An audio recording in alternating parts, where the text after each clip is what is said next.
Bien, hermanos, ¿en dónde Amén. estamos? Estamos en Colosenses capítulo 3 y vamos a comenzar nuestra lectura en el versículo 12. Les resalté ahí la porción que vamos a leer de manera inicial. Colosenses capítulo 3, versículos 12 al 15, hermanos, y dice así en el precioso nombre de Jesús. Dice, vestíos pues como escogidos de Dios, santos y amados, de entrañable misericordia, de benignidad, de humildad, de mansedumbre, de paciencia, soportándoos unos a otros y perdonándoos unos a otros si alguno tuviere queja contra otro. De la manera que Cristo os perdonó, así también hacedlo vosotros, y sobre todas estas cosas vestíos de amor, que es el vínculo perfecto. Y la paz de Dios gobierne en vuestros corazones, a la que asimismo fuisteis llamados en un solo cuerpo, y sed agradecidos. Hermanos, el tema de hoy es perdonar. El tema es importante para la vida cristiana. El tema es verdaderamente necesario para nuestra sanidad espiritual. Perdonar es un tema que pudiera ser complicado cuando en nuestros corazones hay un resentimiento, cuando en nuestros corazones hay estorbos para que haya este vínculo de amor entre nosotros. El perdón, queridos hermanos, es un don de Dios. El perdón es la virtud que Dios le ha entregado al ser humano para que pueda reflejar la naturaleza, el corazón y el deseo de Dios. Es decir, nuestro Señor tiene un corazón perdonador. Nuestro Señor tiene un corazón para tener misericordia de nosotros y entonces pasar por alto nuestras faltas, perdonar nuestras fallas, hacer a un lado lo que estorbe entre nosotros de manera que estemos juntos, de manera que estemos reconciliados. Este es el corazón de Dios. Perdonar. Perdonar es una acción que Dios nos muestra de manera enfática en la palabra de Dios. Y entonces, para nosotros también tendría que ser importante. Si mucho, hermanos, de la palabra de Dios nos habla del perdón y la obra de Cristo, hermanos, es una clara muestra del perdón de Dios para nosotros, por supuesto que entonces también el perdón tiene que tomar lugar en nuestras vidas. Entonces veamos, comentemos un momento este pasaje, hermanos. Aquí el apóstol Pablo, escribiendo a la iglesia en Colosas, les da este mandamiento, hermanos. Dice, vestíos pues como escogidos de Dios. Aquí va a resaltar entonces algunas características de los hijos de Dios, de aquellas personas que han sido regeneradas para ser llamados como iglesia, para salir de la vida que llevaban y vivir una vida en dedicación, en santidad al Señor. Y son estos, hermanos, estos sellos, estas características. ¿Cómo se viste un escogido de Dios? Bueno, se viste como un santo y amado de Dios. Se viste con entrañable misericordia, se viste con benignidad, se viste con humildad, se viste con mansedumbre, se viste con paciencia. Y todo esto, queridos hermanos, tiene que ver con nuestro carácter, con nuestras relaciones de manera horizontal. Hay hacia arriba, hermanos, una relación. Esta es una relación vertical hacia con Dios. Dios que está por encima de todos nosotros, Dios que es superior, hermanos. Pues bueno, hay una relación vertical con Él. Hacia arriba, hermanos, nosotros tenemos a nuestro Señor.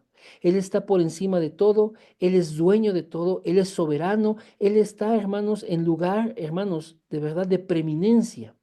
Y así, hermanos, debe estar en nuestros corazones.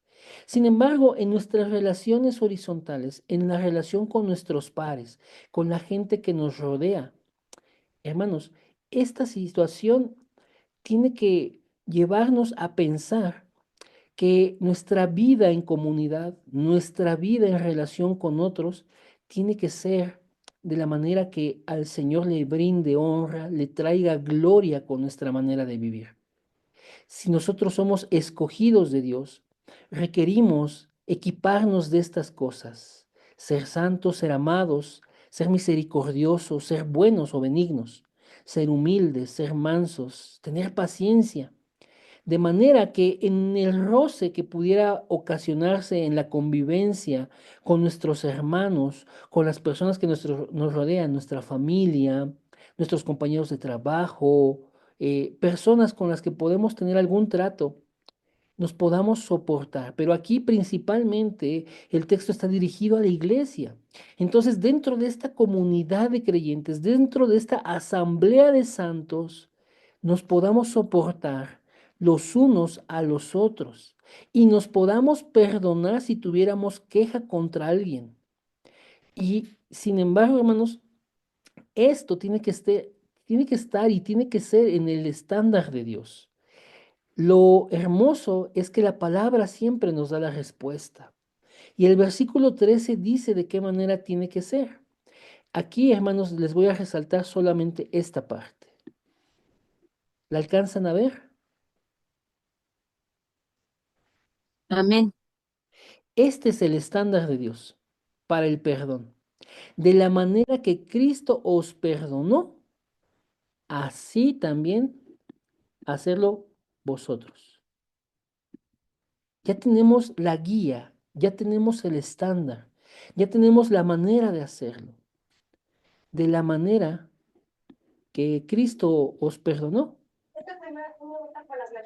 entonces nosotros podamos perdonar a otros. Amén, hermanos. Este es el estándar de Dios.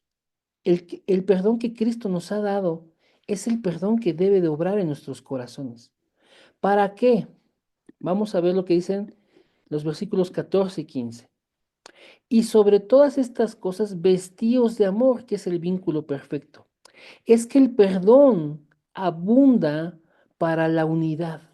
El perdón es fundamental para la unidad del cuerpo de Cristo.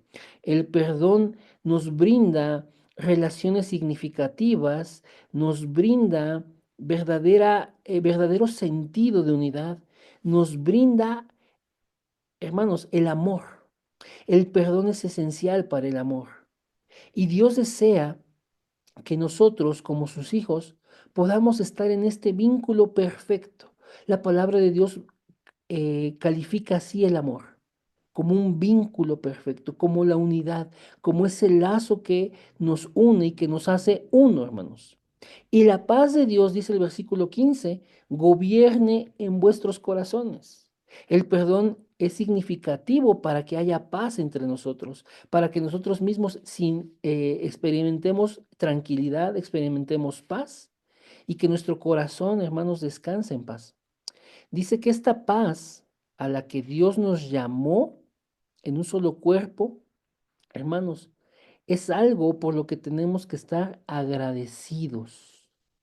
Dios desea, hermanos, que nosotros podamos perdonar.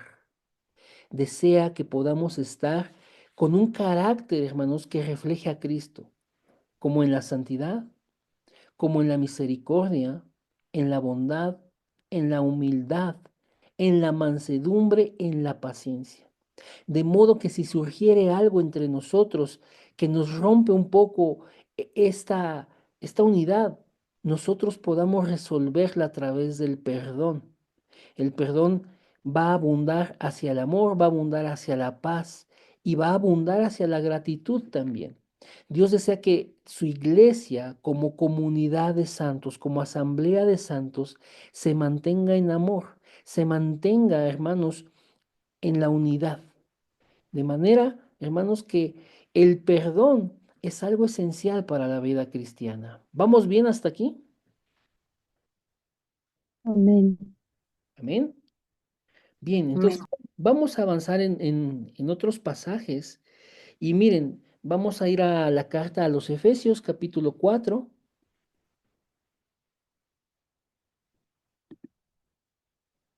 y aquí vamos a ver dos porciones. Efesios capítulo 4, vamos a leer los primeros y miren. Dice Pablo a la iglesia en Éfeso, yo pues, preso en el Señor, os ruego que andéis como es digno de la vocación. Vean esto, Es un mandato, hermanos, que andemos como es digno de la vocación con que fuisteis llamados, con toda humildad y mansedumbre, soportándoos con paciencia los unos a los otros en amor, solícitos en guardar la unidad del Espíritu en el vínculo de paz. Entonces vean, sigue siendo, hermanos, un mandato, que andéis como es digno, digno de la vocación a la que fuimos llamados. Nosotros fuimos llamados, hermanos, como dice el apóstol Pedro, a ser esa nación santa, ese linaje escogido, ese, ese pueblo que Dios adquirió, hermanos, con la sangre de Jesús, que si bien antes no éramos pueblo y no habíamos alcanzado misericordia, ahora ya, por la obra de Cristo, somos del pueblo de Dios, somos de la familia de Dios y hemos alcanzado misericordia. Nuestra vocación es ser ciudadanos del reino de los cielos. Nuestra vocación es ser hijos de Dios. Entonces Pablo llama a la iglesia en Éfeso a que andemos de manera digna respecto a este llamado. ¿Y cómo es esa manera digna? Bueno, vuelve a marcar, hermanos, la humildad, la mansedumbre y el soportarnos con paciencia los unos a los otros en amor.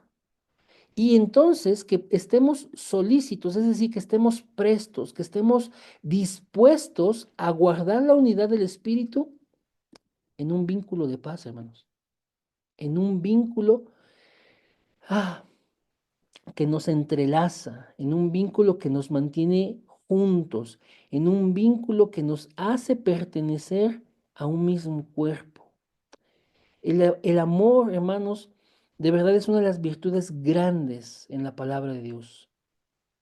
La fe es otra de las virtudes grandes y el perdón es otra de las virtudes grandes que el Señor nos marca en su palabra.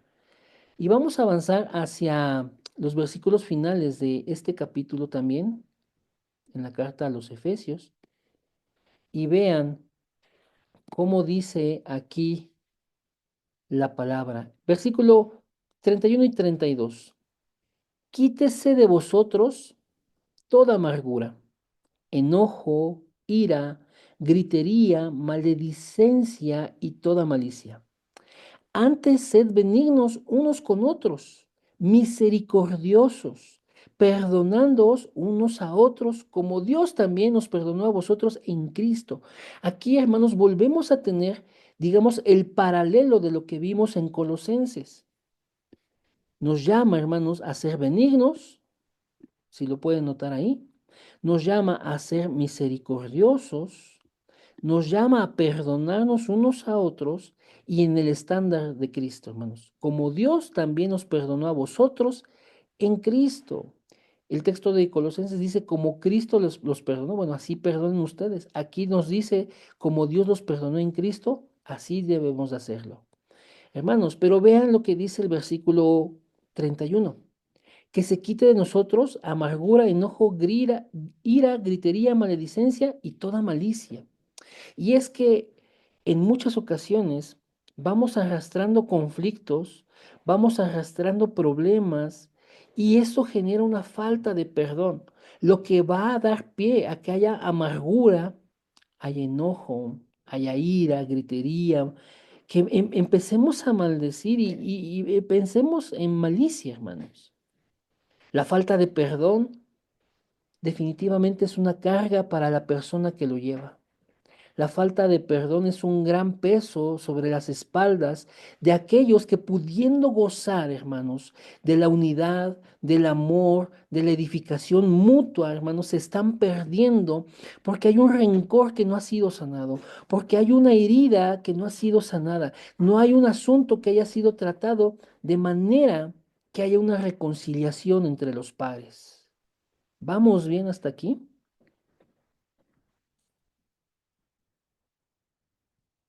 Amén. Amén. La amargura, el enojo, la ira, la gritería, la maledicencia y la malicia definitivamente son marcas de una persona que no conoce el amor, no ha sido perfeccionada en el amor de Dios y que puede tener una mente o un corazón vengativo, que puede estar resentido y que entonces a lo largo del tiempo va arrastrando este dolor y este sufrimiento porque no ha perdonado. La falta de perdón rompe relaciones, la falta de perdón quebranta familias, la falta de perdón trae incluso enfermedad física, la falta de perdón de verdad genera estragos en nuestras vidas. Por eso el tema de hoy es perdonar, porque es algo con lo que los hijos de Dios podemos mostrar el corazón de Dios, podemos mostrar el sentido de su obra. Su obra ha sido perdón a nuestras vidas, perdón sobre nuestra maldad, perdón sobre nuestra ingratitud, sobre, hermanos, sobre nuestra vida tan indigna. La obra de Cristo es perdón a nosotros, de manera que nosotros podamos tomar el ejemplo del Señor y poder perdonar a otros. ¿Vamos bien? Amén. Miren, vamos a ver algunos aspectos acerca del perdón de Dios, hermanos. Y quiero mostrarles lo que dice el Salmo 103.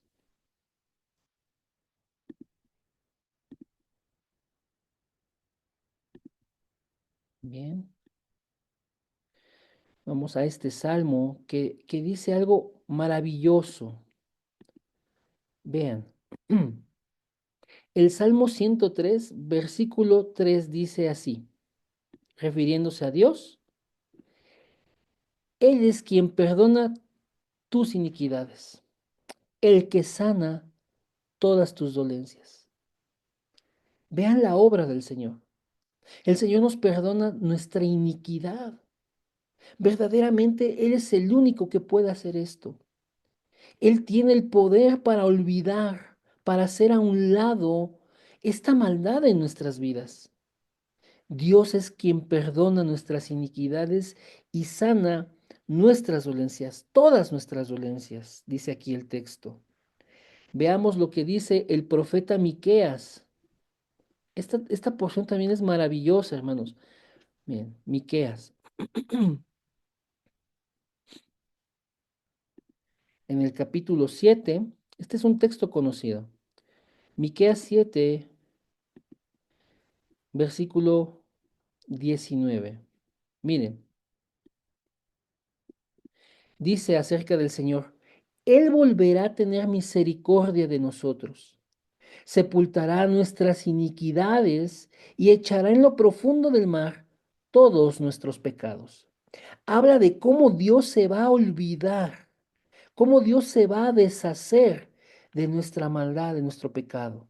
Él lo va a sepultar, Él lo va a echar en lo profundo del mar, porque tiene misericordia de nosotros. Aquí podemos ver el corazón de Dios, es un corazón de misericordia y que hace a un lado lo que estorba entre Él y nosotros. Nuestro pecado, nuestra iniquidad, hermanos, eso lo sepulta, eso lo quita, lo arranca para que nosotros podamos estar con Él reconciliados. Vamos a ver otro texto. Vean lo que dice ahora el profeta Isaías. Mm, Vamos al profeta Isaías en el capítulo 43.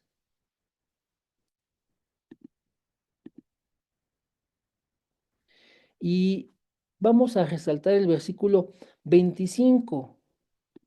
Hablando el Señor dice, yo soy el que borro tus rebeliones por amor de mí mismo y no me acordaré de tus pecados. Eso es importante. ¿Cómo Dios lo hace para que nosotros podamos tener ese ejemplo? Yo soy el que borra tus rebeliones por amor de mí mismo y no me acordaré de tus pecados. Vean esa parte final, hermanos. Si me ayudan con los micrófonos, por favor.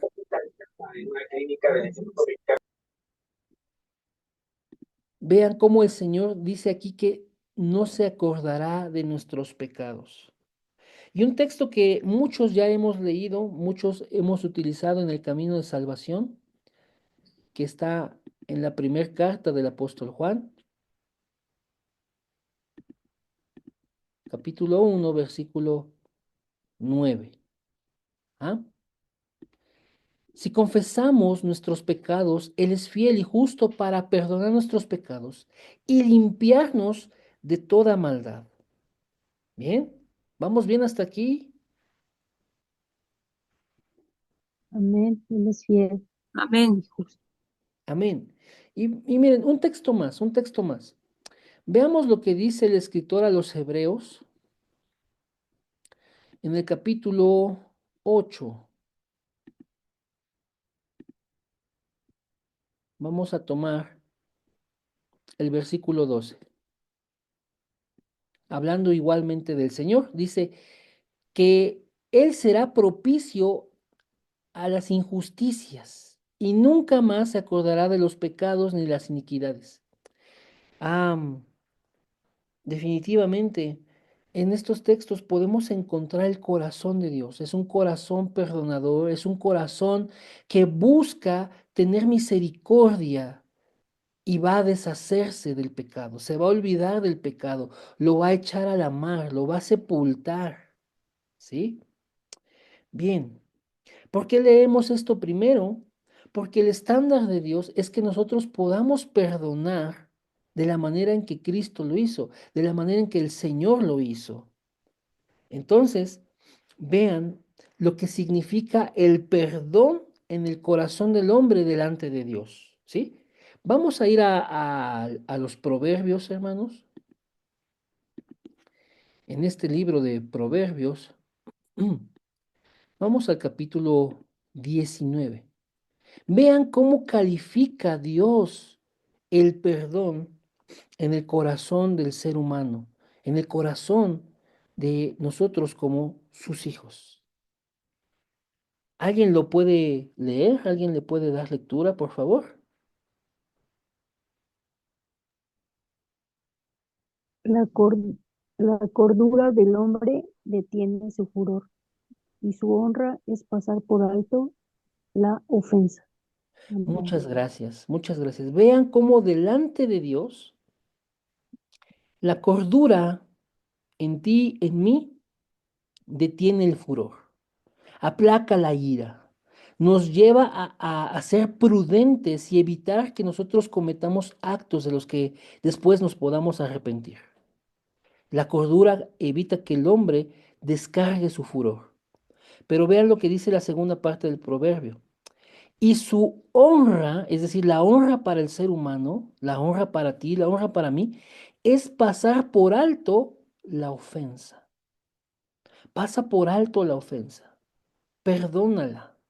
No te, como coloquialmente decimos, no te enganches, no te claves, no te aferres a eso. Pasa por alto la ofensa, porque eso es honra para ti delante de Dios. Si tú eres una persona con un corazón como el del Señor, que puede pasar por alto la ofensa, verdaderamente tú estás reflejando el carácter de Cristo. Y vamos a ver algunos ejemplos acerca de perdonar, acerca de pasar por alto la ofensa. Hay varios ejemplos en la palabra de Dios. Yo le quiero exponer aquí algunos muy famosos o algunos, digamos, populares, que no es difícil, hermanos, porque nosotros hemos escuchado y hemos leído estas porciones en la palabra. Son historias famosas y para nosotros, pues, son conocidas. Entonces, vamos a ir al libro de Génesis, capítulo 50, hablando acerca de José. Usted sabe la historia de José, envidiado y odiado por sus hermanos, despreciado de manera que lo vendieron como esclavo, lo hicieron pasar por muerto ante su padre. También José, llegando a Egipto como esclavo, pues sirvió en la casa de Potifar. Fue acusado falsamente de un abuso, lo metieron a la cárcel, lo olvidaron en la cárcel, a pesar de que José tenía grandes virtudes y pudo, hermanos, bendecir a las personas que estaban con él en la casa de Potifar y también en la cárcel se hacía cargo de muchas cosas. Fue, hermanos, hasta que Dios sobró y lo puso en un lugar de renombre. Y esa es la vida de los remanentes, reflejar la obra de Cristo y, hermanos, ejemplificar con la propia vida lo que el Señor vendría a hacer. Y vean lo que dice Génesis 50, los versículos 20 y 21. Aquí se los quiero resaltar. ¿Los ven bien? Sí, hermano. Está hablando José con sus hermanos. Recordemos que una vez que él fue puesto como gobernador, él pudo administrar la riqueza del imperio y poder, hermanos, soportar una temporada grande, grande en hambre, grande en precariedad, de modo que muchas familias, mucho pueblo alrededor de Egipto venían para poder obtener alimento. Y entre ellos se aparecieron los hermanos de José. Y bueno, usted ha leído la historia y sabe, hermanos, que en algún momento José se da a conocer ante sus hermanos como aquel hermano que ellos habían vendido, aquel hermano que tiempo atrás ellos habían despreciado y que lo odiaban, ¿no? Entonces dice aquí Génesis 50, versículo 20, vosotros pensasteis mal contra mí, mas Dios lo encaminó a bien para hacer lo que vemos hoy, para mantener en vida a mucho pueblo. Ahora pues, no tengáis miedo, yo os sustentaré a vosotros y a vuestros hijos. Así los consoló y les habló al corazón. Esta porción, estos versículos nos muestran cómo José había perdonado a sus hermanos, cómo él se aferró al plan de Dios y él sabía que él había llegado hasta ese lugar y había sido puesto en ese lugar para preservar la vida de muchas personas. Y sin embargo, aunque sus hermanos le habían traído mal, Dios lo convirtió en algo bueno. Y José en este proceso pudo perdonar a sus hermanos. Les dice, no tengan miedo, yo los sustentaré a ustedes y a sus hijos. Y los consoló y les habló el corazón. Es que imaginen, amados hermanos, que el poder de José, que era segundo en el imperio más grande y potente de ese entonces, bueno, con una sola orden podía quitarles la vida en venganza a sus hermanos. Pero Él les dice, no tengan miedo, yo los voy a sustentar a ustedes y a sus hijos. Y además los consuela. Y verdaderamente hay una comunicación tan profunda que mueve sus corazones. Este ejemplo, hermanos, nos debe de servir a nosotros para tener en cuenta que hay ocasiones en que las cosas pueden parecer que son adversas, que están contrarias a nosotros, que no se les ven salida.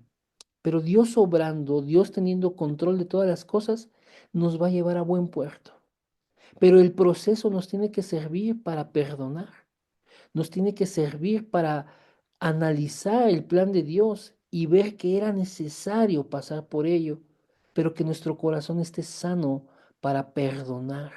Así como José perdonó a sus hermanos, nosotros podamos perdonar también.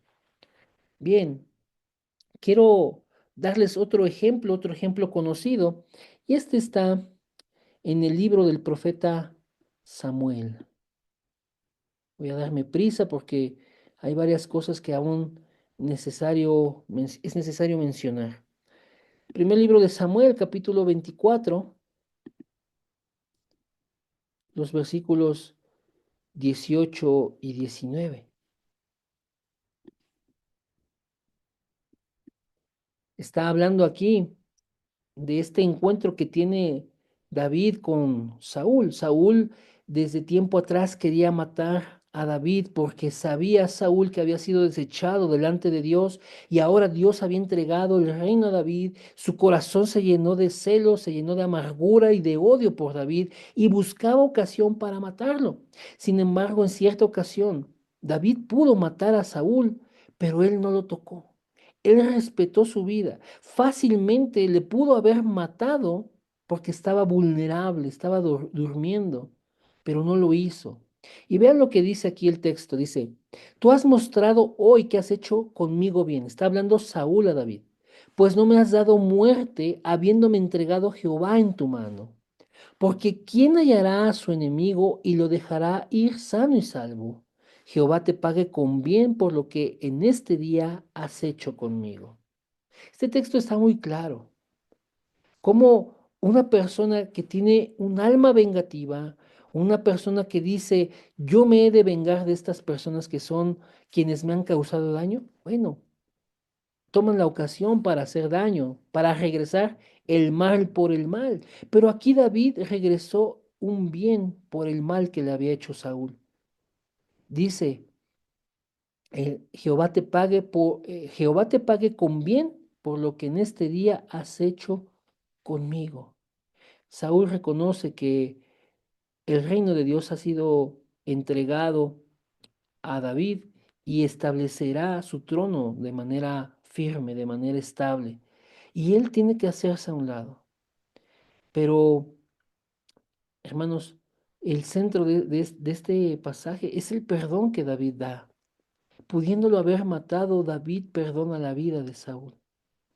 Dios es grande al mostrarnos estas cosas, porque de la misma manera nosotros tenemos la oportunidad de pasar por alto tan grandes ofensas cuando estamos alineados a la voluntad de Dios, cuando nuestro corazón entiende el plan de Dios. David sabía que en algún momento sería rey, sería proclamado rey sobre Judá, sobre Israel, porque era la promesa de Dios. Si nosotros nos aferramos a las promesas de Dios, miren, podemos pasar dificultad, pero sí o sí la promesa vendrá y se cumplirá. De modo que nuestros corazones pueden estar libres de resentimientos o de acciones que nos lleven a pecar contra las personas que están a nuestro alrededor. ¿Vamos bien hasta aquí? Sí, hermano. Amén. Sí, hermano. Amén. Miren, les quiero mostrar otro ejemplo. Es otro ejemplo también muy popular, muy conocido. Y este está en el libro histórico del Nuevo Testamento, el cual es Hechos. Bien, Hechos capítulo 7, y es referente a Esteban. Y vamos a ver la parte final. Ajá. Hechos 7, versículos 59 y 60. Dice así la palabra, y apedreaban a Esteban mientras él invocaba y decía, Señor Jesús, recibe mi espíritu. Y puesto de rodillas, clamó a gran voz, Señor, no les tomes en cuenta este pecado. Y habiendo dicho esto, durmió. Sabemos, hermanos, por esta historia, en este capítulo, que Esteban fue acusado falsamente de blasfemar contra Dios, de blasfemar contra el templo, y ocuparon de testigos pagados para acusarle de manera que lo pudieran condenar. Finalmente, él se defiende y les da, hermanos, un recuento de la palabra tan maravilloso que les deja ver el corazón tan duro que estos religiosos tienen y lo cual, hermanos, los llevó a encenderse en ira contra Esteban, lo sacan de la ciudad y lo apedrean hasta la muerte. Pero Esteban, ¿qué clama? Que el Señor no les tome en cuenta ese pecado. Esteban mostrando el corazón de Cristo. Un hombre, siervo de Dios, dice acerca de Esteban que era un hombre lleno del Espíritu Santo, hermanos, y mostró en el momento difícil, mostró el corazón y el carácter de Cristo. Señor, no les tomes en cuenta este pecado a pesar de que lo estaban matando. Es una clara muestra del perdón, hermanos. ¿Vamos bien?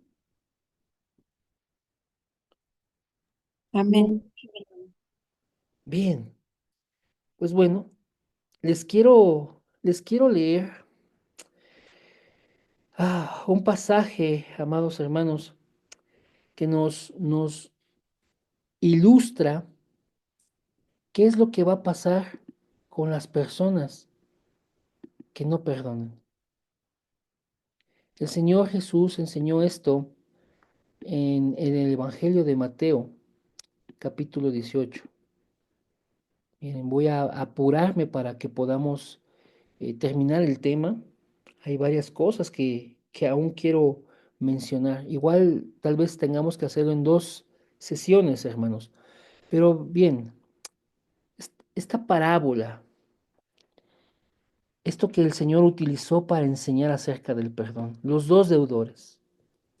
Por lo cual el reino de los cielos es semejante a un rey que quiso hacer cuentas con sus siervos. Y comenzando a hacer cuentas, le fue presentado uno que le debía 10.000 talentos. Esto, muchos eruditos dicen que en la actualidad sería una deuda millonaria, hermanos, una deuda en millones de dólares. A este, como no pudo pagar, ordenó su señor venderle y a su mujer e hijos y todo lo que tenía para que se le pagase la deuda.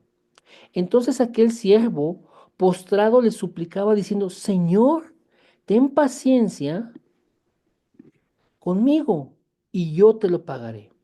Pero aún más importante, hermanos, el señor de aquel siervo, movido a misericordia, le soltó y le perdonó la deuda.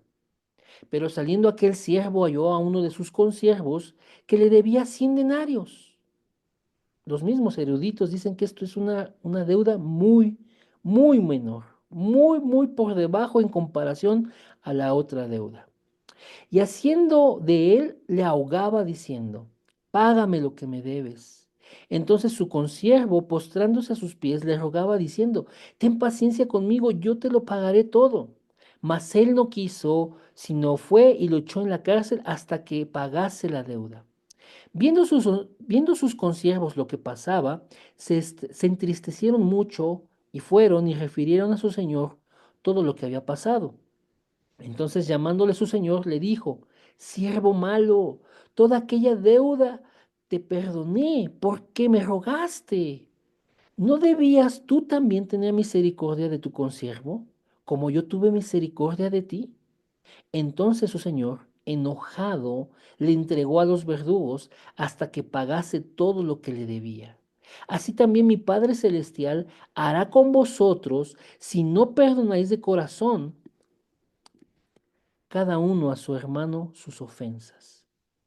Esto es impresionante. Cómo de verdad nos encontramos a veces como ese siervo que se le ha perdonado mucho, pero que no tiene misericordia de un consiervo, que le debe poquito. Cuando el Señor nos ha perdonado todo, amados hermanos, a veces nosotros tomamos una actitud malvada. Aquí la palabra de Dios califica de malvado a este siervo. Y a veces así somos malvados porque no queremos perdonar una ofensa menor. Cuando hemos recibido un perdón eterno, cuando hemos recibido un perdón que verdaderamente cubre multitud de faltas, un perdón que trasciende la eternidad, pero estamos muy ofendidos con otras personas y les retenemos el perdón y se las hacemos difícil y queremos que nos busquen, queremos hacerles pagar todo, porque tenemos un corazón que no ha aprendido el perdón, que no ha disfrutado de la plenitud del perdón. Y el Señor Jesús dice, así también mi Padre Celestial hará con vosotros si no perdonáis de corazón cada uno a su hermano sus ofensas. Entonces, vean la regla que Dios pone, el estándar que Dios pone. Si tú no perdonas, no serás perdonado. Esto es difícil, hermanos, si nosotros estamos aferrados a que nos busquen y nos pidan perdón y nosotros entonces satisfacer algo que es egoísta en nuestros corazones. En muchas ocasiones podremos tener razón de que las personas que nos han herido, nos han lastimado, deben pedir perdón. Pero nosotros en muchas ocasiones pasamos más allá y empezamos a generar rencor, empezamos a generar odio y no somos plenos. Y el perdón que nos pueden llegar a ofrecer ni nos sabe y no estamos satisfechos con esto. y seguimos en amargura y seguimos arrastrando ese dolor de lo que ya pasó. Pero el Señor nos recuerda que si nosotros no perdonamos de corazón, no seremos perdonados. Y vean, miren, les quiero poner este mismo principio que el Señor Jesús maneja en Mateo capítulo 5. Miren, a ver.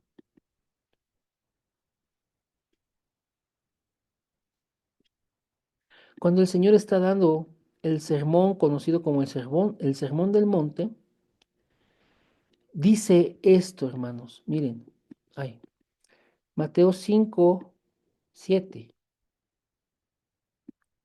¿Ahí lo ven?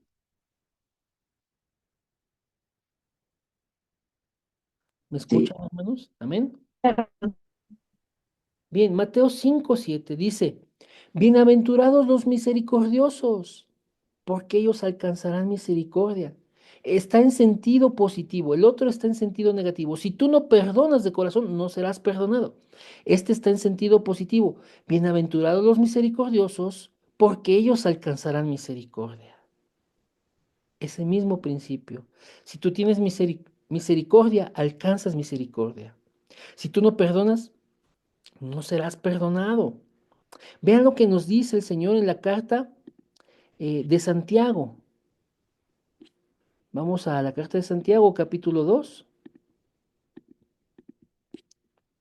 en el versículo 13.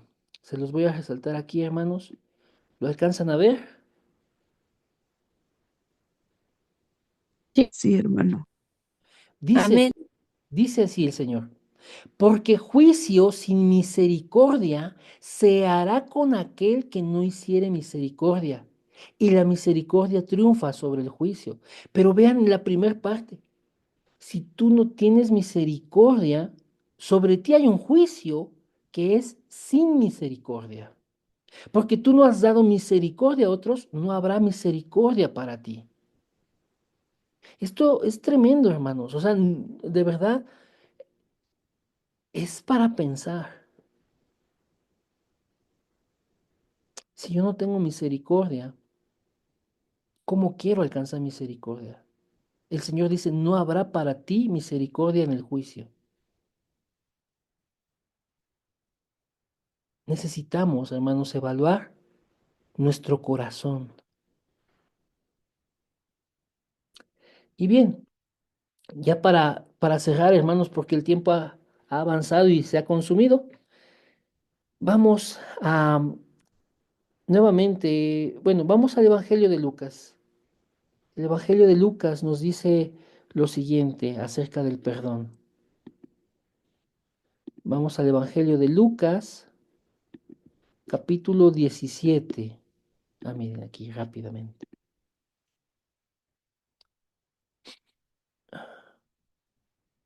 Vean lo que dice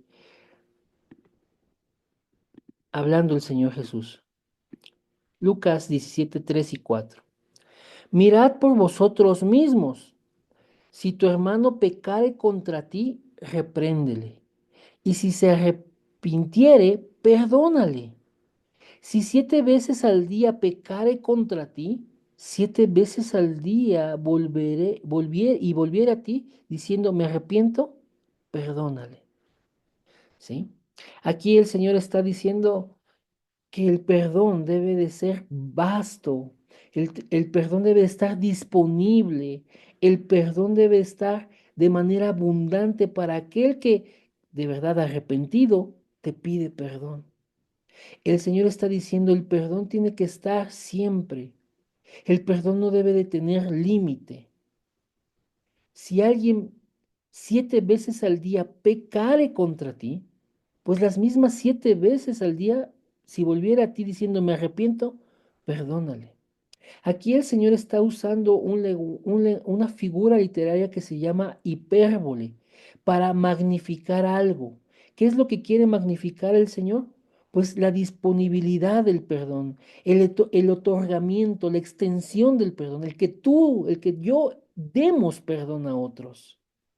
Si mucho pecan contra nosotros, mucho perdonemos a aquellos que de corazón vienen arrepentidos a pedirnos perdón.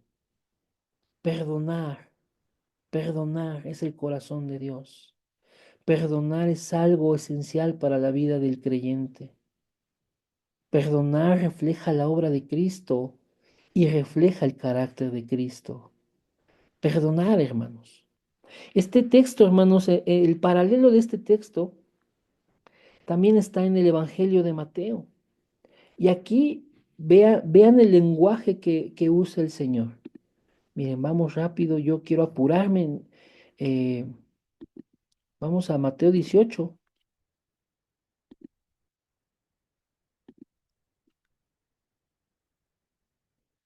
en los versículos 21 y 22. Vean, Pedro se acerca con el Señor y le dice lo siguiente: Señor, ¿cuántas veces perdonaré a mi hermano que peque contra mí? ¿Hasta 7? Jesús le dijo: no te digo hasta 7, sino aún hasta 70 veces 7. Y miren, eh, buscando sobre este tema, hermanos, resulta que el pueblo judío tenía como un estándar, tenía como una tradición. Si alguien peca contra ti, hasta 3 veces le puedes perdonar, pero ya una cuarta vez no le perdonarás.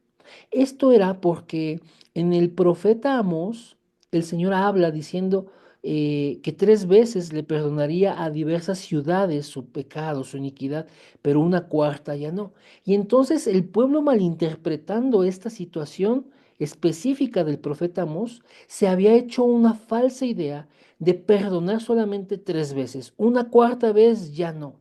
Y entonces Pedro, teniendo esta cultura, este conocimiento cotidiano, esta costumbre de decir, bueno, te puedo perdonar hasta 3 veces, una cuarta ya no. Cuando se le acerca al Señor, le dice, bueno, Señor, ¿cuántas veces he de perdonar a alguien que peque contra mí? Y Pedro se va al doble, dice, bueno, o sea, lo hacemos generalmente 3 veces, una cuarta ya no. ¿Lo he de perdonar hasta 7? Y Jesús le dice, no, no te digo que hasta 7, sino aún hasta 70 veces 7. Y es el mismo lenguaje, hermanos, la hipérbole, el magnificar la disponibilidad del perdón sobre la ofensa. El perdón tiene que estar disponible cuantas veces sean necesarias para una persona que verdaderamente viene y que al recibir perdón puede ser restaurada. Y los lazos que unen a esas dos personas vuelvan a establecerse y sean fuertes, hermanos, para que haya unidad, para que haya amor, para que haya contentamiento. ¿Vamos bien hasta aquí, hermanos? Amén. Amén. Y bueno, miren, a ver, finalmente vamos a ir em, a la carta del apóstol Pedro. Bueno, dos textos, hermanos. Denme oportunidad, hermanos. Dos textos más. Vamos a ir a la carta de Gálatas. El apóstol Pablo escribiendo a la iglesia en Galacia, en el capítulo 6. Vean lo que dice, hermanos. Dice, hermanos, si alguno fuere sorprendido en alguna falta, vosotros que sois espirituales, restauradle con espíritu de mansedumbre, considerándote a ti mismo, no sea que tú también seas tentado. Pero ¿cuál es el centro de esto? Es que tú puedas restaurar a otros con un espíritu de mansedumbre. Mansedumbre, hermanos, viene de una combinación de palabras que en el sentido más básico es acostumbrado a la mano, o sea, es decir, apacible, que es de fácil control. O sea, no manipulación, sino de que pueda ser guiado, pueda ser dirigido con un trato amable, que podamos restaurar a otros que han sido hallados en una falta contra nosotros o contra la iglesia o contra nuestra familia, con un espíritu de mansedumbre. Es decir, hermanos, sin sobresaltos, sin agresión, sin odio, sin rencores, que le podamos restaurar con un espíritu manso y que también nos consideremos a nosotros mismos, dice el apóstol Pablo, para que también, o sea, nosotros no nos hallemos en fuera de lugar, o sea, que seamos tentados. Restauremos a quienes andan en falta con un espíritu de mansedumbre. Esto es referente al perdón, hermanos. Y ahora sí, vamos a pasar a la carta de Pedro. Dice la palabra de Dios lo siguiente. Vamos a ir a la primera carta de Pedro.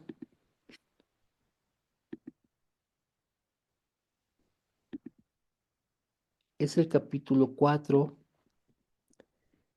y vamos a ver lo que dice el versículo 8. Y con esto quiero cerrar y les agradezco mucho la paciencia y este tiempito. Dice, ante todo, tener entre vosotros ferviente amor, porque el amor cubrirá multitud de pecados. Aquí el apóstol Pedro está citando el libro de Proverbios que dice esto, el amor cubrirá multitud de pecados.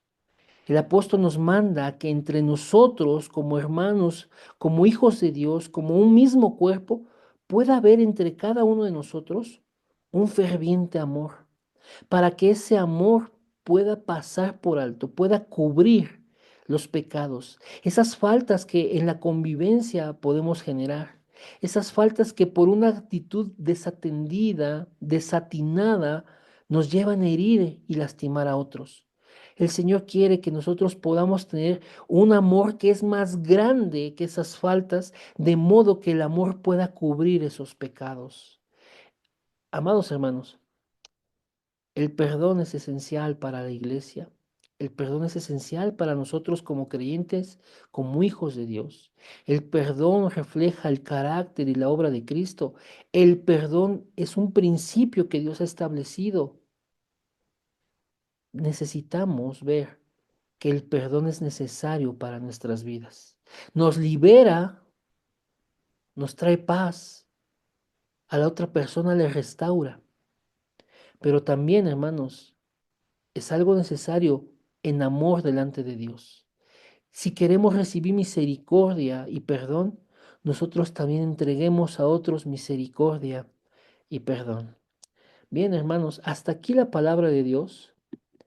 De verdad les agradezco mucho este tiempo y quisiera saber, hermanos, si hay alguien que tenga fórum, le escuchamos y voy revisando, hermanos, aquí los diferentes textos del chat que son los temas de oración. Si alguien tiene fórum acerca de este tema, hermanos, nos gustaría escucharle porque nos edifica a los demás y de verdad es un gozo que podamos retroalimentarnos de la palabra.